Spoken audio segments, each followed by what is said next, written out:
पुरी, ओडिशा का एक ऐतिहासिक नगर जहां समुद्र की लहरें मंदिर की पवित्र दीवारों को छूती थीं। वहां के भव्य जगन्नाथ मंदिर की ऐतिहासिक महत्ता केवल धार्मिक नहीं बल्कि सांस्कृतिक और राजनीतिक भी थी। ओडिशा के राजा मुकुंद देव, गजपति साम्राज्य के महान सम्राट, जानते थे कि मंदिर केवल एक पूजा स्थल नहीं है बल्कि यह उनके साम्राज्य और ओडिशा की आत्मा का प्रतीक है। जब सम्राट अकबर की सेना ने ओडिशा पर हमला करने की योजना बनाई तो मुकुंद देव के सामने एक अभूतपूर्व चुनौती खड़ी हो गई। अकबर का साम्राज्य अब पूरी हिंदुस्तान को निगल चुका था और अब उसकी नजरें ओडिशा के समृद्ध राज्य और जगन्नाथ मंदिर पर थीं। राजा मुकुंद देव के लिए यह सिर्फ एक राजनीतिक युद्ध नहीं था बल्कि यह एक धार्मिक और सांस्कृतिक रक्षा का युद्ध था। यह युद्ध ओडिशा के अस्तित्व और उसकी शान का संघर्ष बन गया था। पुरी की भूमि पर जब यह खबर पहुंची कि मुगल सेना जगन्नाथ मंदिर की ओर बढ़ रही है तो मुकुंद देव ने तत्काल अपनी सेना तैयार करना शुरू कर दिया। उन्होंने एक भी पल बर्बाद किए बिना अपने सभी सेनापतियों को बुलाया।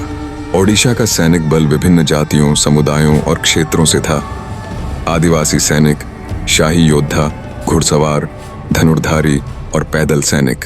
मुकुंद देव ने इन विभिन्न वर्गों के बीच एकता की भावना जागृत की और उन्होंने एकजुट होकर मुगल सेना को हराने का संकल्प लिया। पुरी का महल युद्ध की तैयारी में डूबा हुआ था।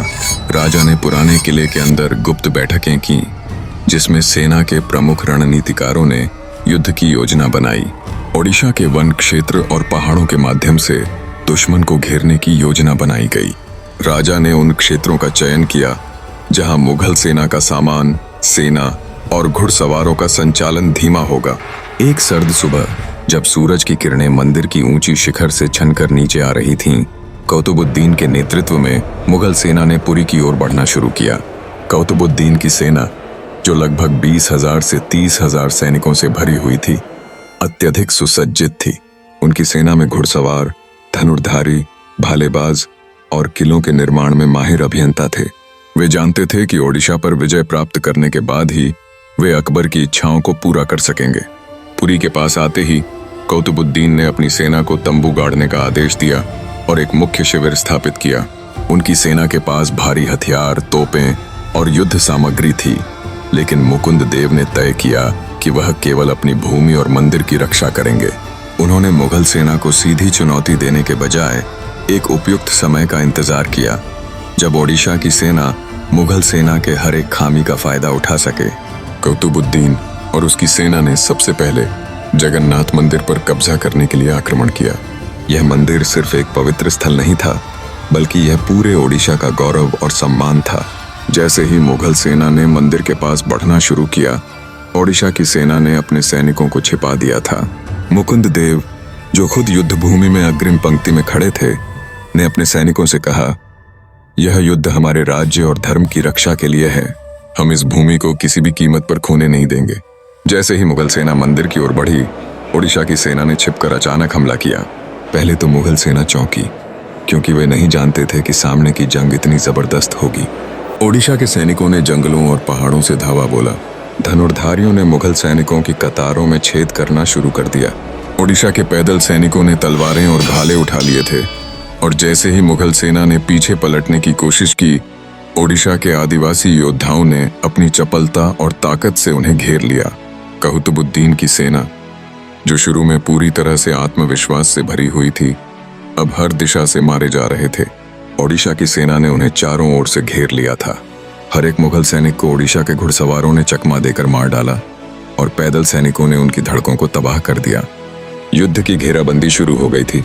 कौतुबुद्दीन ने अपनी पूरी शक्ति झोंक दी थी, लेकिन ओडिशा की सेना की गति और युद्ध की रणनीति ने उसे हिला दिया। मुकुंद देव के पास एक विशाल हाथी भी था जिस पर वह खुद सवार थे। यह हाथी मुगल सेना की पंक्तियों को तोड़ने में मदद कर रहा था। हाथी की चपलता और ओडिशा के सैनिकों की भयंकर ललकार ने मुगल सैनिकों को पूरी तरह से विचलित कर दिया।